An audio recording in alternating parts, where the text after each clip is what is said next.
जोङो बड'फा युथ क्लाबनि दैदेननायाव फैगौ नैबे अक्ट'बर दाननिनो 21 अक्ट'खालि जोङो अपेनिं खेलखौ जागायनो सानदों। जोङो बेवहाय गासै जोङो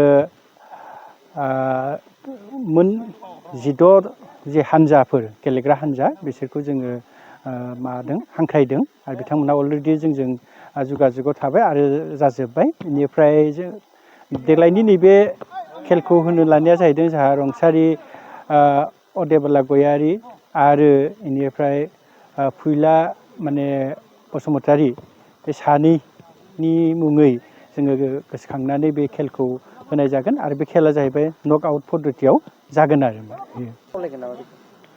जोङो जाय बिथांमोनहा जोंनि बे फिल्डआव अर्थात बे बड'फा युथ क्लाबनि दैदेननायाव जोंनि बे जयफुख्रि मिनि स्टेडियामाव गेलेनो फैगोन जों बिथांमोनखौ जोङो हांख्रायदों। बिथांमोनहा जोबोद गोसो गुदुं जानानै गेलेफैगोन आरो मोजाङै गेलेनानै बेखौ जाफुंसार होनायाव मदद आरो हेफाजाब होगोन।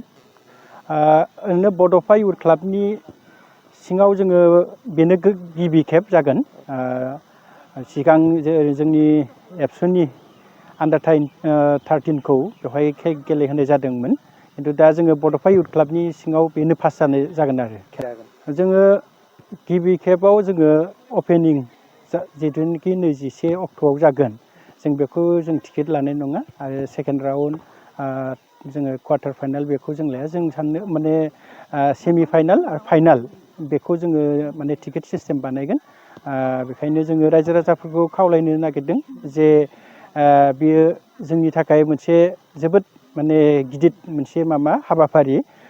बयबो जोंनि नैबे जानो गोनां जिथुनाखि फुटबल बादायनाय बे बादायनायाव बयबो लैहोर लैहोर फैनानै नायफैगोन बेखौ जों मिजिंथिदों।